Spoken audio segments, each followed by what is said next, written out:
ये उनके पीछे कारण ये है कि आदिवासी जो वोट उसको किसी तरीके से जो है डाइवर्ट किया जाए।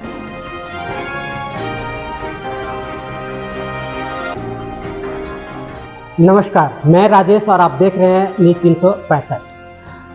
अभी हमारे साथ प्रकाश विपल्लो जी हैं, राज्य सचिव हैं और पार्टी में अच्छा खासा पकड़ है।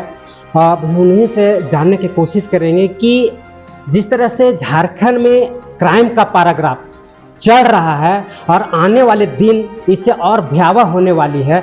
लगातार अभी कई ऐसी हत्याएं हुई हैं तो जो प्रशासन को विफलता की ओर इशारा कर रही है। अभी फिलहाल में सुभाष मुंडा जी का गोली मार करके हत्या कर दी गई है और अभी तक प्रशासन ना कोई सबूत इकट्ठा कर पाई है और ना ही किसी भी तरह से उन्हें पकड़ पाई है। हम इसी विषय पर इनसे चर्चा करेंगे और जानने की कोशिश करेंगे कि इतनी बड़ी नेता सुभाष मुंडा जी हैं और पार्टी की ओर से क्या कदम उठाए गए हैं ताकि उन हत्यारों को पकड़कर उनके मुमकिन सजा दिलाई जाए। नमस्कार जी, हमारे चैनल में आपका स्वागत है। आपका भी धन्यवाद। और हम जानना चाहेंगे कि झारखंड का क्राइम पैराग्राफ दिन प्रतिदिन बढ़ता जा रहा है, क्या लगता है प्रशासन इस मामले में विफलता साबित हो रही है? निश्चित रूप में प्रशासन विफल है। राज्य में कानून व्यवस्था की स्थिति बद से बदतर हो रही है। हम लोग जो संवेदनशील लोग हैं, राज्य के नागरिक काफ़ी चिंतित हैं और हम मुख्यमंत्री से मांग करते हैं कि वो इस बिगड़ती हुई कानून व्यवस्था पर रोक लगाएं, प्रशासन को टाइट करें।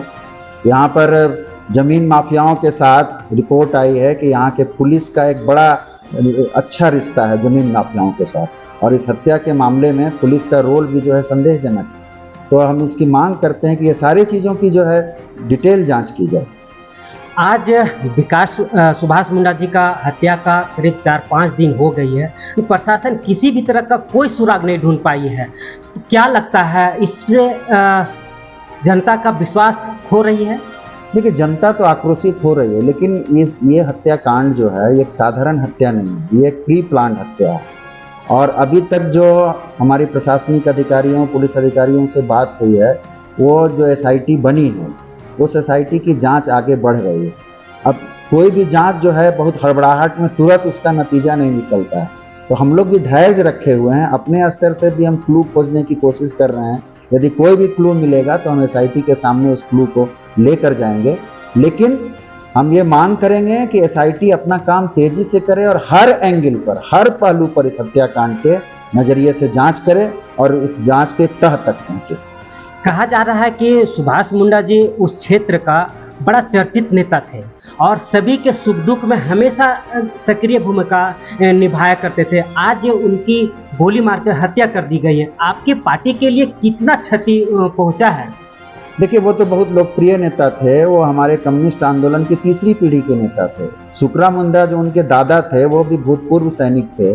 उनके नेतृत्व में भी वहाँ आदिवासियों की हड़पी हुई जमीन की बड़ी बड़ी लड़ाइयाँ लड़ी गई और उसी से प्रेरणा लेकर पंचपरगना में भी राजेंद्र सिंह मुंडा, लक्ष्मीकांत स्वासी के नेतृत्व में बड़ी बड़ी लड़ाइयाँ लड़ी गई। अब उनकी मौत से हम लोग काफ़ी मर्माहत हैं और उनकी मौत पर जो आक्रोश, स्वतः स्फूर्त आक्रोश जो उभ रहा है, उस दिन कई अनवांटेड घटना हो सकती थी, लेकिन हमारे पार्टी के साथियों ने लोगों को धैर्य से कंट्रोल किया, नहीं तो अनवांटेड घटना हो जा सकती थी जिस रोज उनकी मौत हुई। तो सुभाष मुंडा के हत्या की साजिश को और इस साजिश के पीछे कौन लोग हैं, ये हम लोग जो है SIT से मांग कर रहे हैं कि जल्द से जल्द जो है इसके फाइनल नतीजे पर वो पहुंचे और उनके दोषियों को कड़ी सजा दी जाए। झारखंड में सुभाष मुंडा जी का हत्या के बाद खासा आदिवासियों में काफ़ी आक्रोश है और जगह जगह पर धरना प्रदर्शन हर तरीके का उपाय किया जा रहा है जिससे कि अपराधियों को धर पकड़ में मदद मिले। लेकिन CPIM अभी तक वैसी कोई धारदार योजना नहीं बना पाई है या धरना प्रदर्शन नहीं कर पाई है। क्या लगता है CPIM का पकड़ धीरे धीरे कम होता जा रहा है? नहीं, पकड़ कम होने का नहीं है। असल में हत्या जिस रोज हुई उसके रात भर तो हमारे सारे लोग व्यस्त थे। दूसरे दिन उनका लाश का जो पोस्टमार्टम हुआ रात को, उस दिन सुबह उनके अंत्येष्टि और इसमें हम लोग व्यस्त थे।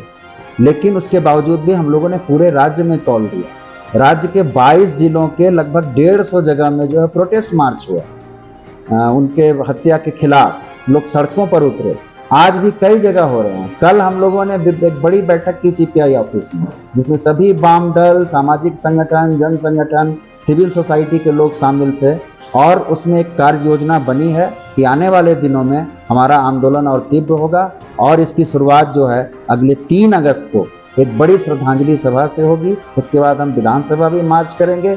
जब तक हत्यारों को सजा नहीं मिलती है तब तक हम अपना आंदोलन जारी रखेंगे।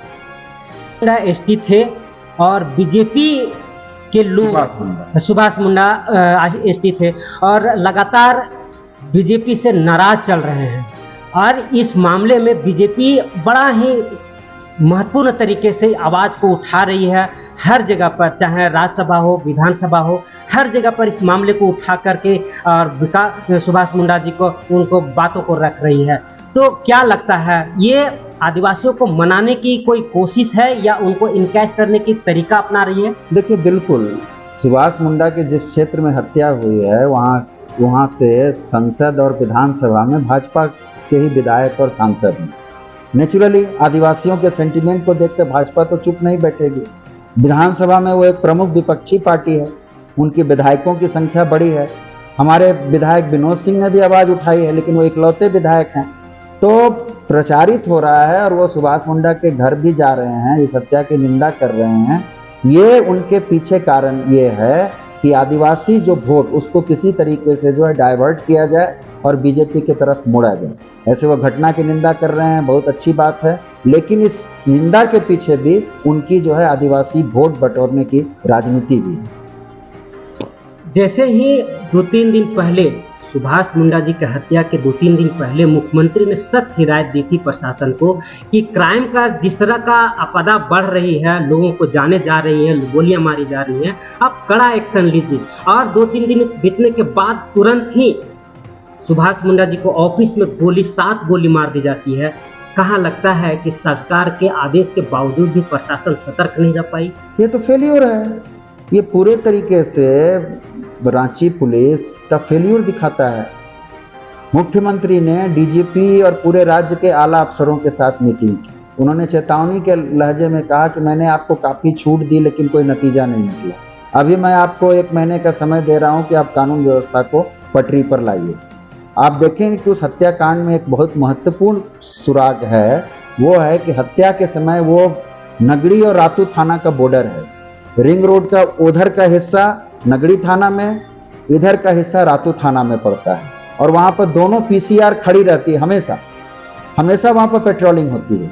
लेकिन हत्या के दिन और उस वक्त पीसीआर नदारत थी, तो इससे जो है लोकल पुलिस भी जो है आपको संदेह के दायरे में है। इसलिए हम लोगों ने मांग किया कि नगड़ी के थाना प्रभारी और रातू के थाना प्रभारी को लाइन हाजिर किया जाए। हालांकि नगड़ी के प्रभारी को इन लोगों ने लाइन हाजिर किया है, लेकिन उस इलाके में अभी जो पुलिसकर्मी हैं और अखबार और मीडिया में जो रिपोर्ट आता है कि रांची जिले में पुलिस अधिकारियों का एक बड़ा हिस्सा, उसमें कई थाना प्रभारी भी शामिल हैं, जमीन माफियाओं के साथ मिलकर वो जमीन की दलाली करने का भी काम करते हैं। ये बात विधानसभा में उठी है, हम लोगों ने भी कई बार उठाया है। तो ये तो हेमंत सरकार का फेल्योर है, इसमें तो कोई दो मत नहीं। हेमंत सरकार आदिवासी नेता हैं और उन्हीं का सरकार है, लेकिन अन्य किसी का अगर मौत होती है या कुछ वैसा दुर्घटना घटता है तो सीधे उसका मंत्रिमंडल या उनसे संबंधित नेता या खुद स्वयं मुख्यमंत्री उनसे मिलते हैं, उनसे बातें करते हैं, उनको सांत्वना देते हैं। लेकिन किसी भी तरह से सुभाष मुंडा का हत्या होने के बाद किसी भी तरह से उनके तरफ से कोई प्रतिक्रिया नहीं आई।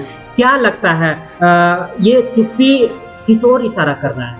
देखिए, ये तो मैं कहूँगा कि सीएमओ के यहाँ का असंवेदनशीलता है। जब बुधवार को 26 तारीख को सुभाष मुंडा की हत्या हुई, 27 को मैंने स्वयं मुख्यमंत्री सचिवालय में काफ़ी प्रयास किया कि मुख्यमंत्री से संपर्क हो। उनके जो पीए हैं उनसे भी हमने संपर्क किया, मैसेज भी छोड़ा कि वो जो है मुख्यमंत्री से हमारी बात कराएं, पार्टी का एक डेलीगेशन जो है उनसे मिलना चाहता है। लेकिन सीएमओ जो है वो पूरे तरीके से नकारा है। वहाँ ऐसे अफसर या ऐसे जनसंपर्क के लोग बैठे हुए हैं कि इतनी बड़ी घटना के बाद जिस की हत्या हुई है उसके पार्टी के लोग संपर्क करना चाह रहे हैं मुख्यमंत्री सचिवालय से, उसमें हमें सफलता नहीं मिलती है। तो ये तो कहा जाएगा कि सीएमओ की जो है और बहुत हद तक मुख्यमंत्री के भी असंवेदनशीलता को ही दर्शाता है। हम इसकी कड़ी आलोचना करते हैं। विकास जी, सुभाष जी। सुभाष जी आपका बहुत अच्छे नेता थे और बहुत ही लोगों के हेल्पफुल इंसान थे, लेकिन कहा जा रहा है दबी जुबान से कि किसी न किसी रूप में ज़मीन को लेकर के उनकी हत्या की गई है और सरकार के पास इसका कोई जवाब नहीं है। क्या लगता है आदिवासियों की ज़मीन जो बचा रहे थे वो किस रूप में देखते हैं आप? देखिए, एक नैरेटिव चलाया जा रहा है जमीन कारोबारी करके। इसके पहले भी एक बड़े जमीन कारोबारी की हत्या हुई, उसके पहले भी दर्जनों हत्याएं यहाँ पर जमीन कारोबारियों की हुई हैं। उनके अंतिम संस्कार में इतने कोई जमीन कारोबारी रहेगा, भूमाफिया रहेगा, उसके समर्थन में इतनी जनता सड़क पर नहीं उतरेगी, इतना बड़ा आक्रोश नहीं होगा।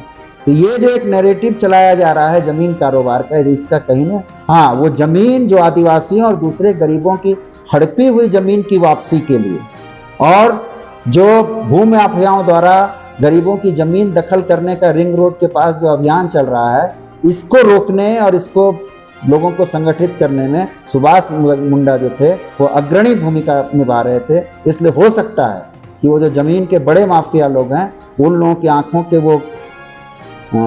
के लिए खटक रहे थे, इसलिए हो सकता है कि षड्यंत्र करके उन लोगों ने इनकी हत्या करवाई हो, ये भी संभावना है।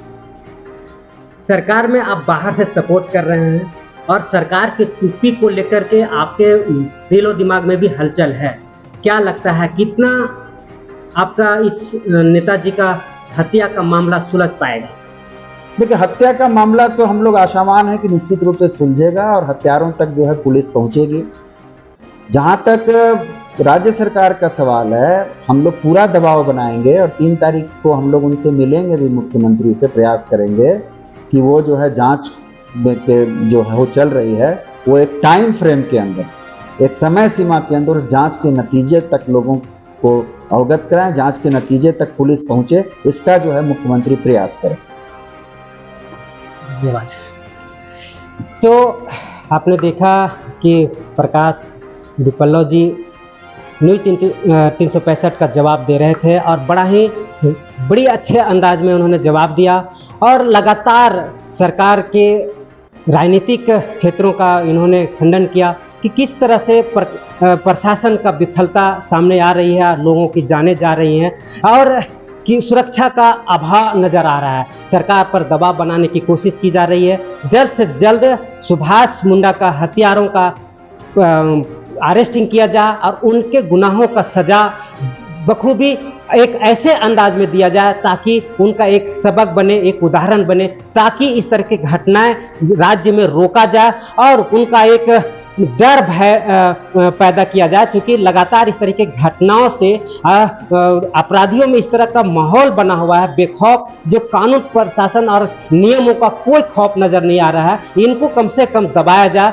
और जो राज्य की जनता है उसे कम से कम उस भरोसा किया जाए जिससे कि अब लगे कि सरकार जनता की सुरक्षा व्यवस्था जो है सिर्फ सुरक्षित हाथों में है। ये सारे बातें जनता के सवाल का जवाब होगा। लगातार बने रहे न्यूज़ 365 के साथ।